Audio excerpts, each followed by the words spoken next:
All right, everybody.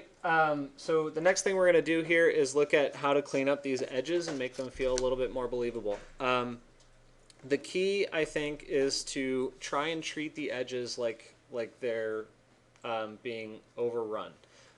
So you could do that very cleverly by fancifully cropping out like little blades of grass and stuff at the top, but it's going to look super hokey if you do that. So what I suggest is use kind of like a grass sort of material and then just try to color match it and blend it into the grasses that are already there. And you can use anything similar to this. I actually think I like this one a little better for the grass that I chose. Well, what are we looking at there?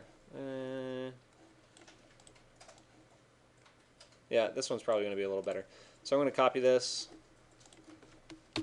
paste it, and the thing that you need to do for this, because so there's another way to get rid of things that are white backgrounds. So if it's a concern and you're going to be doing some color changing and stuff and you need to delete the white background, you can do it using a color selection tool. So go to select color range, and the more you bump this up, the more it's going to select that. Oh, I'm on the wrong layer. Am I on the wrong layer? That's weird. Oh well, let's, I don't think we need it for this one. Let's just drop it off this way. Okay, something like that. So to change the color, you need to try and get it to match what's happening at the ground plane. And then we're going to kind of move this thing into place and start blending it out. But go to Image, make sure you have this layer selected, and then go to Adjustments, and you can do Hue and Saturation. That's one way. So this color is definitely not like a super green hue. It's kind of like a yellowish, and then it's very unsaturated. So you kind of want to get down to a brown, color like that. And I think that's kind of close. I can fiddle around with it a little more as I move forward.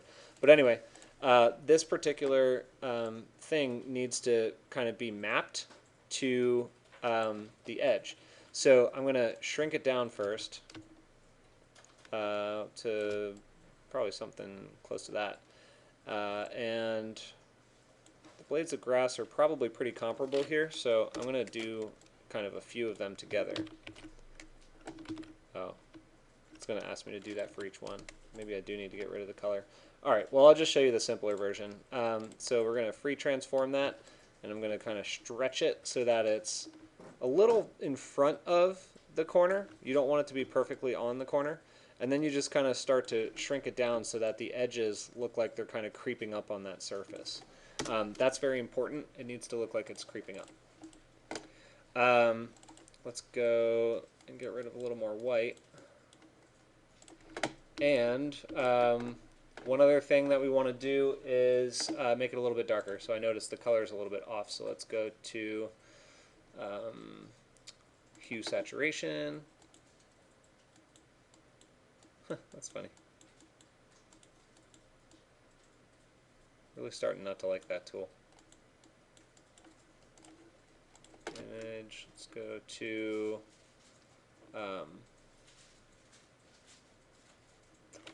yeah, you know what, I think we do want to get rid of the white on this. Okay, go there. Let's do don't know why color range wasn't working on this particular layer.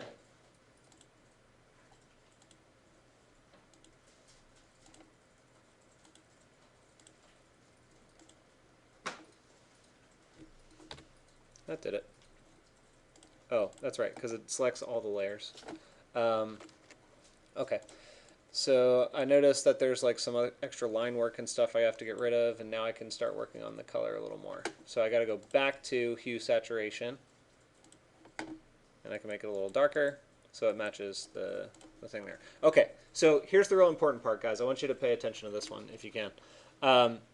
The edge at the bottom looks funny, right? Because it's not the same particular material. So one thing that I like to do is just kind of use the what do you call that stamp thingy? Clone stamp, yeah. So I like to use the clone stamp and just kind of like bleed out the bottom a little bit. It tends to help quite a bit. So let's go there. have to do that on another layer. This, well, no, I have to bleed it in actually. They have to merge. I'm going to merge those layers. There we go. So if you just kind of clone stamp it along the bottom, it starts to bleed them together.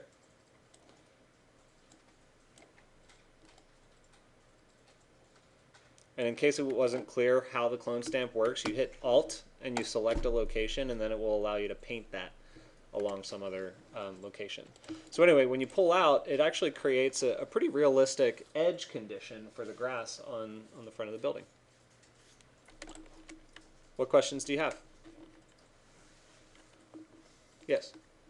Do you have the edge grass on the other side? Yes, yeah. I mean, I only showed you one edge, but you would do this for everywhere that's in contact with the grass. Yeah, absolutely. So you can also use the blending with the clone stamp tool at the bottom of like bushes and shrubs and stuff to kind of bleed those together. Because if you look at other architectural renders as a precedent study,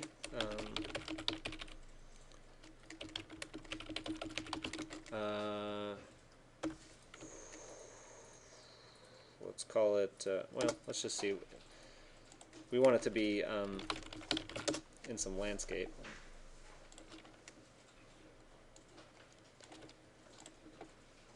There you go. That's kind of a really good example. So if you can kind of use that clone stamp tool to kind of bleed these different surfaces together with bushes and all that stuff. So that's a good option. What other questions do you have? Okay.